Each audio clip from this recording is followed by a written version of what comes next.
लोकसभा की कार्यवाही का अगला मत विभिन्न विभागों से अधिकारी हमारी बैठक में आए हुए हैं, जो अपने अपने विभाग की हमारे से संबंधित जो योजनाएं हैं उनके बारे में जानकारी देंगे। आपकी जो समस्याएं या प्रश्न हैं वह भी बताएं और पूछें। हमारे मध्य कृषि विभाग से एडीओ कुमारी आरजू जी मौजूद हैं। किसी की कोई समस्या है तो वह प्रश्न करें। एडीओ साहिबा, आजकल किसानों की हालत से सभी परिचित हैं। हमारे किसान आत्महत्या करने को मजबूर हो रहे हैं। इसलिए आजकल हमारे देश के नवयुवक कृषि को व्यवसाय के रूप में अपनाने से डरते हैं। इन हालातों में वे कृषि को व्यवसाय बनाने की सोच भी कैसे सकते हैं? जी, सरपंच महोदया, सभी पंचायत सदस्य, उपस्थित अधिकारीगण और आदरणीय ग्रामवासियों, सबको मेरा नमस्कार। मैं आपको बताना चाहूंगी कि आज हमारे पास आधुनिक तकनीकी उपकरण है और सरकार ने किसानों के लिए बहुत सी योजनाएं चला रखी है, जिससे हमारा खर्च काफी कम आएगा और आमदनी भी अधिक होगी। एडीओ जी, यहाँ तो किसान अनपढ़ है, खेती के पुराने तरीके ही जानते हैं। आप ही इन्हें आधुनिक कृषि के बारे में बताएं। जी बिल्कुल। सबसे पहले तो मैं सभी किसान भाइयों से आग्रह करूंगी कि आप सभी अपने खेतों की मिट्टी और पानी की जांच करवाएं, जो कृषि विभाग की ओर से बिल्कुल मुफ्त की जाती है। आप सभी अपने खेतों से मिट्टी लेकर सोइल हेल्थ कार्ड भी बनवाएं, जिसमें मिट्टी में उपस्थित पोषक तत्वों की पूर्ण जानकारी होती है और इससे हमें यह भी पता चल जाता है कि हमारा खेत किस फसल के लिए उपयोगी है। एडीओ साहिबा, बागवानी के लिए भी क्या सरकार ने कोई स्कीम चला रखी है?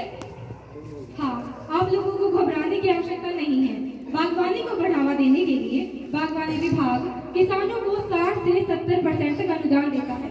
5 एकड़ से कम जमीन वाले किसानों को 70% अनुदान दिया जाता है। यहाँ तक कि ड्रिप इरिगेशन लगाने के लिए 85% अनुदान भी दिया जाता है। बागवानी का सपना अनुदान से बनेगा। बागवानी का सपना अनुदान से बनेगा। सरकार का साथ हो तो हर वृक्ष फलदार लगेगा। खुशहाली की छाया में हर कोई खिलखिलाएगा। खुशहाली की छाया में हर कोई खिलखिलाएगा। बागों की बहार से हर दिल महकता जाएगा। एडीओ साहिबा, सरकार हमारी बहुत मदद कर रही है, हमें बागवानी ही अपनानी चाहिए। एडीओ जी, क्या और भी कोई योजनाएं हैं जिनका फायदा ग्रामीणों को मिल सकता है? जी पंच जी, योजनाएं तो बहुत हैं। मैं उन योजनाओं के बारे में बताती हूँ जिससे आपको वास्तव में लाभ हो। आप सभी कृषि के साथ साथ पशुपालन भी करते हैं, तो आप लोग बायोगैस प्लांट लगवाएं। इस पर सरकार 12,000 रुपए की सब्सिडी भी देती है और एक बार आप लोगों ने बायोगैस प्लांट लगवा लिया तो आप लोगों को कभी भी यूरिया या डीएपी खाद खरीदने की आवश्यकता नहीं होगी। इससे उत्पादन भी बढ़ेगा और ऑर्गेनिक फार्मिंग करने से आपकी फसल का मूल्य भी अधिक होगा और सबसे महत्वपूर्ण बात, लोग बीमारियों से बच सकेंगे। एडीओ जी, आप तो बहुत ही अच्छी जानकारी दे रहे हैं, जिससे कि हमारा खर्च भी कम होगा और आमदनी भी बढ़ेगी। जी, आप सभी ने मेरी बातें इतनी ध्यान से सुनी, इसके लिए आप सभी का धन्यवाद।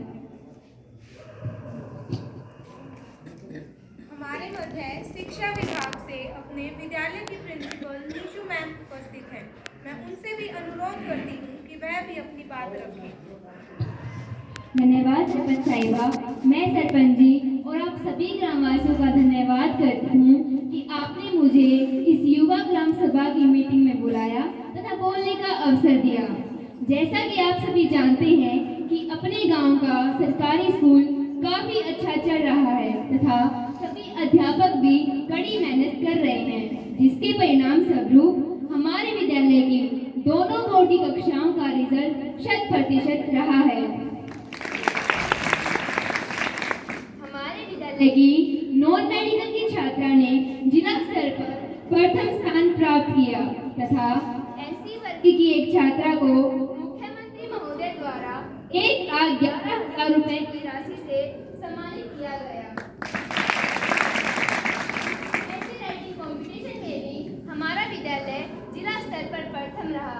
युवा संसद प्रतियोगिता में भी हमारे विद्यालय ने जिला स्तर पर प्रथम स्थान प्राप्त किया तथा मंडल स्तर पर भी अपनी प्रस्तुति का लोहा मनवाया। सरकार द्वारा विद्यार्थियों के लिए चलाई जा रही सभी स्कीमों का लाभ बच्चों को समय पर सभी ग्रामवासियों का भी धन्यवाद करती हूँ कि आपके सहयोग से हमारे विद्यालय में 5 किलोवाट का सोलर सिस्टम तथा 2 वाटर कूलर लग पाए, जिनका लाभ बच्चों को हो रहा है। मैडम जी, स्कूल में बालक तक नियामक है। जी, काफी अच्छी बात पूछी आपने। मैं सरपंच जी और इस पूरी पंचायत का धन्यवाद करती हूँ कि आपके सहयोग से हमारे विद्यालय में इस साल 50 नए बच्चों का दाखिला हुआ है तथा बच्चों की उपस्थिति बढ़ी है, परंतु अभी भी कुछ बच्चे अनुपस्थित रहते हैं। मैं सभी ग्रामीणों से निवेदन करती हूँ कि अत्यंत महत्वपूर्ण कार्य के अलावा बच्चों को घर पर न रखें, क्योंकि शिक्षा सबसे ज़्यादा महत्वपूर्ण है तथा आप बच्चों को स्कूल में भेजिए, उसके बाद की जिम्मेवारी हमारी है। विद्यालय का नाम करें, सबका गौरव बढ़ाएं। विद्यालय का नाम करें, सबका गौरव बढ़ाएं। हर बच्चे की मेहनत से सफलता की राह दिखाएं। नए बच्चों का दाखिला शिक्षा की ओर लाएं। नए बच्चों का दाखिला शिक्षा की ओर लाएं। सब मिलकर बढ़े आगे, ज्ञान का दीप जलाएं। मैडम जी, जो टैब बच्चों को दिए गए हैं उनके फायदे का तो पता नहीं, पर बच्चे बिगड़ बहुत रहे हैं। सारा दिन उस टैब में घुसे रहते हैं, पता नहीं क्या करते हैं। यह समस्या हमारे संज्ञान में भी है। सरकार ने तो टैब बच्चों की भलाई के लिए दिए थे और उसमें पढ़ाई के केवल 3 ही ऐप्स थे, लेकिन बच्चों ने उनके लॉक्स खुलवा लिए हैं और अब वे उसमें अनावश्यक सामग्री को देख रहे हैं, जो उनके लिए नुकसानदायक है। अतः मैं आप सब से निवेदन करती हूँ कि सभी टैबों में MDF सॉफ्टवेयर डलवाएं तथा बच्चों को अपने सामने टैब चलाने की इजाज़त दें। और वैसे भी अब तो स्कूल लगातार लग रहा है, तो टैब पर ज़्यादा काम नहीं आता है। सरपंच जी, हमारे विद्यालय की भी कुछ समस्याएं हैं, क्या उन्होंने इस सभा के सम्मुख रख सकती हूँ? जी जरूर, धन्यवाद। वैसे तो हमारा विद्यालय सभी क्षेत्रों में उन्नति कर रहा है, परंतु खेल का मैदान न होने के कारण हम अपने बच्चों को खेल गतिविधियों का अभ्यास नहीं करवा पाते। यदि संभव हो तो पंचायत के प्रयासों से एक खेल के मैदान की व्यवस्था कराई जाए। हमारे विद्यालय में एक बड़ा हॉल कमरा गिरने की स्थिति में है, कभी भी कोई अप्रिय घटना हो सकती है। पंचायत के प्रयासों से या तो उसे हटवाया जाए या उसे ठीक करवाया जाए। आप सभी का बहुत बहुत धन्यवाद। हमारे मध्य जन स्वास्थ्य विभाग से जेई साहब तरुण जी हमारे मध्य मौजूद हैं। वह भी हमें कुछ जानकारी देंगे। आदरणीय ग्रामवासियों, जैसा कि आप सब लोग जानते ही हैं, हमारे विभाग की ओर से हर घर नल योजना के तहत जल पहुंचा दिया गया है और सरकार की ओर से भी जल जीवन मिशन चलाया जा रहा है, जिससे हर घर जल पहुंच सके। लेकिन मेरी आप सबसे भी यह अपील है कि आप सब भी पानी बचाने का अधिक प्रयास करें। नालियों में पानी व्यर्थ बहता रहता है, अतः आप नल को तुरंत बंद कर दें और रात में नल को खुला न छोड़ें। मेरा ग्राम पंचायत से भी यह आग्रह है कि वह भी गांव के जल स्रोतों की स्वच्छता और सुरक्षा पर काम करें। बारिश के पानी को इकट्ठा करके जल संरक्षण की दिशा में भी कदम बढ़ाएं। यदि आज हम पानी को सोच समझकर उपयोग नहीं करेंगे तो हमारी आने वाली पीढ़ियों को पानी की कमी से जूझना पड़ेगा। इसके लिए हमें जल की एक एक बूंद का सदुपयोग करना होगा। हर बच्चा, बूढ़ा और जवान पानी बचाकर बने महान। धन्यवाद। हमारे बीच में जिला विधिक सेवा प्राधिकरण से एडवोकेट अभिनव जी आए हुए हैं, जो हमें कानूनी मामलों के बारे में जानकारी देंगे। धन्यवाद सरपंच महोदया। मैं जिला विधिक सेवा प्राधिकरण भिवानी से आया हूँ और आप सबको कुछ महत्वपूर्ण कानूनों के बारे में जानकारी देना चाहूँगा। आजकल छेड़छाड़ की घटनाएं कुछ ज़्यादा ही बढ़ती जा रही हैं और लड़कियाँ अपने आप को बहुत ही असहज महसूस करती हैं। इसके लिए सरकार ने पोक्सो एक्ट लागू किया है। इसके तहत एक लड़की अपनी सुरक्षा कर सकती है। हेल्पलाइन नंबर 1098 भी दिया गया है। इस पर कॉल करके आप तुरंत सहायता प्राप्त कर सकती हैं। विद्यालयों में भी कानूनी साक्षरता क्लबों का गठन किया गया है।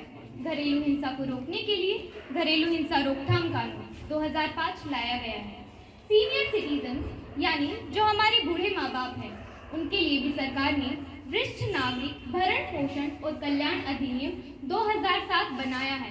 जो बच्चे अपने माता पिता का ध्यान नहीं रखते तो मजिस्ट्रेट उन्हें गुजारा भत्ता देने का आदेश दे सकते हैं। इसी प्रकार असंगठित क्षेत्र के मजदूरों को लाभ पहुंचाने के लिए भी सरकार ने असंगठित श्रमिक सामाजिक सुरक्षा अधिनियम 2008 लागू किया है। इस अधिनियम के तहत मजदूर जीवन, स्वास्थ्य, मातृत्व और वृद्धावस्था सुरक्षा आदि जैसे मामलों में लाभ प्राप्त कर सकते हैं। यह सब लाभ प्राप्त करने के लिए ई श्रम पोर्टल पर अपना पंजीकरण करवाना अनिवार्य है। वकील साहब, ये नशेड़ी सारा दिन गाड़ा में घूमे जासे है, बहु बेटिया का घर से बाहर निकलना दूभर हो रहा है, इसका की इलाज है कि? जी हाँ, पीड़ितों की सहायता और नशे के अवैध कारोबार में संलिप्त अपराधियों की जानकारी देने के लिए आसान सा टोल फ्री नंबर 90-508 91-508 जारी किया गया है, जो 24 घंटे खुला रहता है। इस नंबर पर कोई भी व्यक्ति नशे से संबंधित सूचना दे सकता है और समाज से इस बुराई के उन्मूलन में अपना योगदान देकर अपनी जिम्मेदारी का निर्वहन कर सकता है। सूचना देने वाले का नाम भी गुप्त रखा जाएगा। इतनी ध्यान से सुनने के लिए आप सभी का धन्यवाद। हमारे बीच में जिला विशेषज्ञ साइबर क्राइम से कुमारी प्रीति जी आई हुई है। हम उनका स्वागत करते हैं और अनुरोध करते हैं कि वह गांव वालों को इस नए किस्म के अपराध के बारे में जानकारी दें। अक्सर देखने में आता है कि सीधे साधे लोग इस तरह के अपराध के शिकार होते हैं। जी सरपंच साहिबा, सबसे पहले तो आप सभी का धन्यवाद कि मुझे आज इस मीटिंग में विशेष रूप से आमंत्रित किया। जैसा कि सरपंच साहिबा ने बताया, यह नए जमाने का नए किस्म का अपराध है और सीधे साधे लोग अक्सर इसकी चपेट में आ जाते हैं। ज्यादा पढ़े लिखे लोग जागरूक होते हैं, इसीलिए वे इसका कम शिकार होते हैं। अक्सर आधी अधूरी जानकारी रखने वाले सबसे ज्यादा इसकी चपेट में आ जाते हैं। प्राय आपने अखबार में पढ़ा होगा या सुना होगा कि फला आदमी के खाते से इतने पैसे अपने आप कट गए, फला आदमी के पास कॉल आई या फोन पर मैसेज आया, मैसेज पर क्लिक करते ही उसका खाता अपने आप साफ हो गया। कई बार आपके पास फोन आता है कि आपका बैंक खाता बंद हो रहा है, एक ओटीपी आया होगा, वह बता दीजिए। जी बिल्कुल सही कह रहे हैं, मेरे चाचा के खाते से भी रुपए साफ हो गए। जी बिल्कुल ऐसा ही होता है। कई बार आधार कार्ड और फैमिली आईडी अपडेट करने के नाम पर ओटीपी ले लेते हैं और आपका खाता साफ कर देते हैं। कई बार मैसेज आता है कि आपकी लॉटरी लगी है, राशि प्राप्त करने के लिए नीचे दिए गए लिंक पर क्लिक करें। जैसे ही आप क्लिक करते हैं तो भी आपके खाते से पैसे कट जाते हैं। अभी कुछ दिन पहले मेरा ही फोन किसी ने हैक कर लिया और रिश्तेदारों से पैसे मांगने शुरू कर दिए। वो तो शुक्र है कि रिश्तेदारों ने घर वालों से फोन करके पता किया कि सब ठीक ठाक तो है, इसलिए हम बच गए।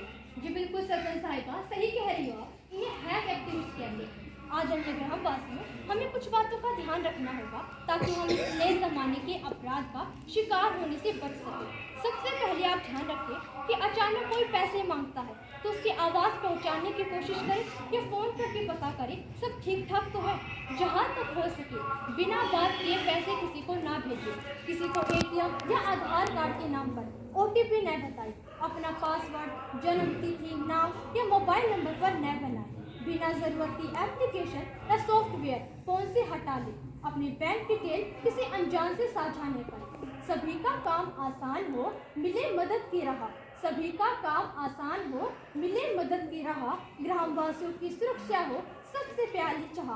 साइबर क्राइम से बचे, मिलकर करें प्रयास। सुरक्षित और खुशहाल यही हो सबकी आस। मैडम जी, जब ठग लिए जहाँ तो क्या करा? सुनो, साइबर क्राइम होने पर हरियाणा सरकार का हेल्पलाइन नंबर 1930 यानी 1930 है। इस पर तुरंत जानकारी दें अथवा नजदीकी पुलिस स्टेशन पर शिकायत करें। कौन सा नंबर बताया मैंने? 1930 मैडम जी। मुझे उम्मीद है आप इन बातों का ध्यान रखेंगे और अपने आप को सुरक्षित रख सकेंगे। बहुत बहुत धन्यवाद। जिला विशेषज्ञ साइबर क्राइम से प्रीति जी ने बहुत ही महत्वपूर्ण जानकारी दी। यह हम सब के काम आएगी। सभी इन बातों का ध्यान रखें। सरपंच जी, एक बात पूछना चाहूँ। जी पूछिए। अपने गांव में लाइट की समस्या कब ठीक होगी? रात में अंधेरे में निकलना मुश्किल हो जाता है और मेरे बरगे तो कभी ना निकल सके। जैकेट गिर गया तो 8 फासले 1 हो जाएगी। इस बात का जवाब देने के लिए हमारे बीच में बिजली विभाग से जेई अजय साहब जी मौजूद हैं। ताऊ जी, आप बिल्कुल सही कह रहे हो। रात को लाइट की अच्छी व्यवस्था होनी चाहिए, लेकिन मैं यह बताना चाहूँगा कि मेरा गांव जगमग गांव योजना के तहत तिगड़ाना गांव में लगभग 24 घंटे लाइट दिए जाने का प्रयास किए जा रहे हैं।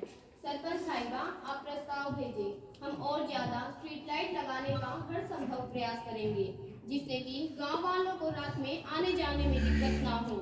एक बात और, मैं आप सभी से कहना चाहूँगा कि जितना हो सके बिजली की बचत की आदत डालें, घरों में लाइट का व्यर्थ में यूज ना करें और बिजली का बिल भी समय पर भरें। अब तो सरकार पीएम सौर ऊर्जा के तहत सोलर पैनल भी लगवा रही है, जिस पर बहुत अधिक सब्सिडी दी जा रही है, जिससे आपका बिजली का बिल भी बहुत कम होगा। और एक बार सोलर पैनल लगवाने से तो आप 20 से 25 वर्षों तक टेंशन फ्री हो जाओगे। धन्यवाद सरपंच साहिबा। हमारे मध्य स्वास्थ्य विभाग से डॉक्टर वानी जी मौजूद हैं। कोई ग्रामीण इनसे कुछ पूछना चाहता है तो पूछ सकता है तथा साथ ही डॉक्टर साहिबा अपने विभाग की जानकारी ग्रामीणों को देंगी। डॉक्टर साहब, मैं पूछना चाहता हूँ कि हमारे गांव में अस्पताल की व्यवस्था कब होगी? हमें अगर कोई दिक्कत हो जाती है तो 10 से 12 किलोमीटर शहर की ओर भागना पड़ता है। इससे सारा गांव दुखी है। हाँ जी, मुझे पता है, लेकिन यह कार्य तो सरकार द्वारा ही किया जा सकता है। सरपंच साहिबा, अपनी कोशिश करते रहिए, काम बन जाएगा।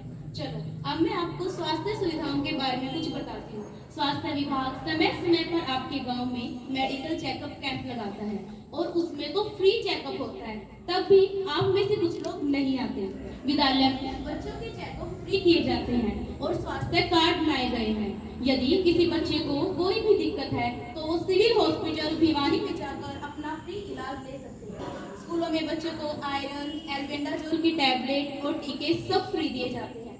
और सरकार द्वारा आयुष्मान कार्ड बनाए जा रहे हैं, जिसमें गरीब व्यक्ति रुपए 5 लाख तक का इलाज फ्री में ले सकता है। जिनका कार्ड नहीं बना है वह अपना कार्ड अवश्य बनाए। और एक आखिरी बात, आजकल ज्यादा सुख सुविधाओं के कारण हमारा शरीर भी खराब होता जा रहा है, हमारी दिनचर्या भी बदल गई है। इसलिए अपने शरीर का भी ध्यान रखें, व्यायाम करें, पौष्टिक भोजन लें, प्रतिदिन सैर पर जाएं और पैकेट बंद चीजों का इस्तेमाल बिल्कुल न करें। स्वास्थ्य का ध्यान रखना यही है आज की बात। स्वास्थ्य का ध्यान रखना यही है आज की बात। बीमारियों से बचे सबको मिले नई राहत। नैतिकता से जीना यही हो हमारी शान। सभी मिलकर करें प्रयास, हो स्वस्थ हर इंसान। धन्यवाद। आप सब अधिकारियों ने ग्रामवासियों को इतनी महत्वपूर्ण जानकारी से अवगत कराया, इसके लिए आप सभी का बहुत बहुत धन्यवाद। अब आज की कार्यवाही का अगला मद पंचायत के दस्तावेजों की जांच करना है। हमारे पास 15 दिन पहले 3 नोटिस आए थे। नोटिस देने वाले तीनों सदस्य आप साथ वाले कमरे में चौकीदार के साथ जाकर पंचायत के दस्तावेजों को देख सकते हैं। आपके अलावा कोई अन्य व्यक्ति वहां न जाए। सरपंच साहिबा, जो पंच बैठक में नहीं आए और पिछली कई बैठकों से गैर हाजिर हैं, उन पर भी तो कार्रवाई करनी चाहिए। हाँ, कार्यवाही तो बनती है। आज की बैठक में 2 पंच नहीं आए। एक ने तो पहले ही सूचना दे दी थी, परंतु दूसरा पंच लगातार बिना सूचना के कई बैठकों से गैर हाजिर रहता है। हाँ तो साथियों, इस पर कार्यवाही होनी चाहिए कि नहीं? तो ठीक है, इसकी रिपोर्ट जिला उपायुक्त व निदेशक को आगामी कार्यवाही के लिए भेज दी जाएगी। आप सभी इस बैठक में आए तथा हम सब ने मिलजुल कर गाँव की मुख्य समस्याओं पर बात की। इसके लिए आप सभी का बहुत बहुत धन्यवाद। मिलजुल कर काम करने में ही खुशी मिलती है। आप ही हमारी ताकत हो। इस बैठक में शांति बनाए रखने के लिए आपका पुनः धन्यवाद। जय हिंद, जय भारत।